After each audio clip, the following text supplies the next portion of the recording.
This is Jeremy here on Metal Music Meltdown, back with another video. What I have for today, guys, is another album review. My cat just jumped up. This is for the latest offering from Suicidal Angels. The album's entitled Profane Prayer. I just released on the Friday just past, March the 1st. To be completely honest with you guys, this is my introduction to the band. Somehow this is a band that kind of went under my radar. I never really checked them out over the years, and I'm really pissed off that I haven't, because this is a killer album, really good thrash band, and I'm just really surprised how these guys completely passed me by. I'm a diehard thrash fan, and somehow I just never checked these guys out. I think I've heard their name in passing with their previous albums, like hearing people, seeing on my feed, like people reviewing their albums and stuff. I never gave it any thought. Maybe I thought it was like a death metal band or something, I'm not sure. But yeah, I finally checked out their newest album release, Gotta Start Somewhere. And yeah, after hearing this album, these guys are quickly becoming one of my favorites in the new wave of thrash bands, keeping that sound alive starting in the 2000s. Right up there with Warbringer, Havoc, Hazard, all those kind of bands. These guys are right in that level. And yeah, this is a killer album. So let's jump right in, guys. It's 9 tracks, 48 minutes in length.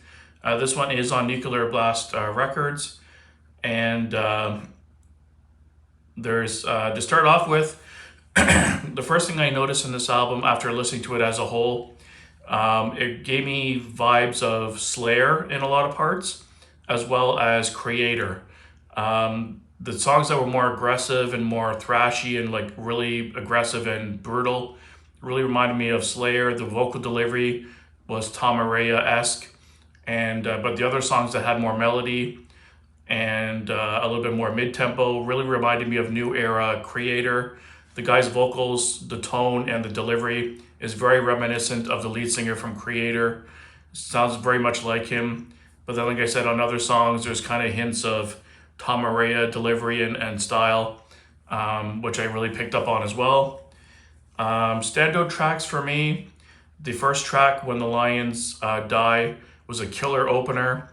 I love the opening guitar lead. It's so epic sounding, and then it kind of goes into like a guitar harmony, and then you can just feel it coming, like it's building and building. It's got that epic kind of feeling, and then all of a sudden the crazy riffs come in, and the speed and intensity picks up.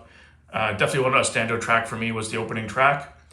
Songs like Crypts of Madness, Purified by Fire, which is track 2 and 3, and number 8, Virtues of Destruction, were all the tracks that kind of more reminded me of the Slayer type of sound. More aggressive, more pummeling, really high intensity, and the vocal delivery is more up pace and really reminded me of Tom Araya in a lot of ways. Other standard tracks for me, there's 2 tracks on the album that were much longer in length, but also very epic sounding.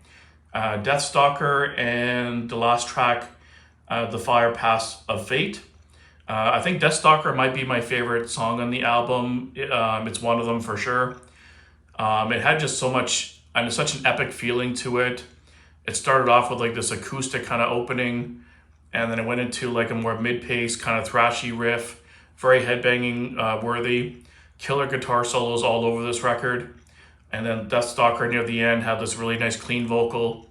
It still kept it interesting. They changed the pace up a few times throughout the song, changed the tempo up, and it kept me interested through the whole 8 minutes. I really enjoyed that song a lot. And then other songs like the title track, Profane Prayer, and The Return of the Reaper, and we're like kind of more mid-pace with a couple parts that are a little bit more sped up and faster. A good change of pace in those songs as well, very thrashy. Got me headbanging as well. Great choruses as well. Those are kind of the middle of the road kind of tracks that I wouldn't consider them the top tier tracks on the album, but not the worst either. And then Guard of the Insane, really good tune as well. When it got to the chorus, I found the riff had this really kind of groovy kind of groove to it. I could feel it. I could feel yourself setting into a groove when the chorus kicked in. And the last song, Fire Pass of Fate, it's 9.5 minutes. Starts off with this kind of really mystic female vocal where it's like not lyrics, but like it sounds like a soundtrack of a clip out of like Gladiator or something. That's just that really mystic, epic kind of sequence, and then they kind of layered that throughout the song over the riffs and stuff. This is a more mid-paced song as well, not quite as aggressive. The one thing with this song, it did kind of drag a little bit at the end. If they shrunk it down to be about 7 or 8 minutes, I think it would have been more effective. But I really enjoyed the song as a whole. The only song that didn't really grab me as much was the Crypts of Madness.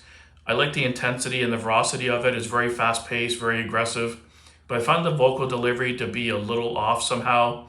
I just didn't like the way the vocals sounded. It almost sounded like he was rapping almost in a way, or like more of a hip-hop delivery, or it had like this kind of a nu metal undertone to it. I didn't quite like that song as much. That's the kind of one track I didn't quite enjoy as much. But my three favorite tracks were easily the When the Lions Die, Deathstalker, and probably the Fire Pass of Fate were the three best. And then I really enjoyed Return of the Reaper, and Guard of the Insane was really good as well. And yeah, so really solid album. I really enjoyed it a lot.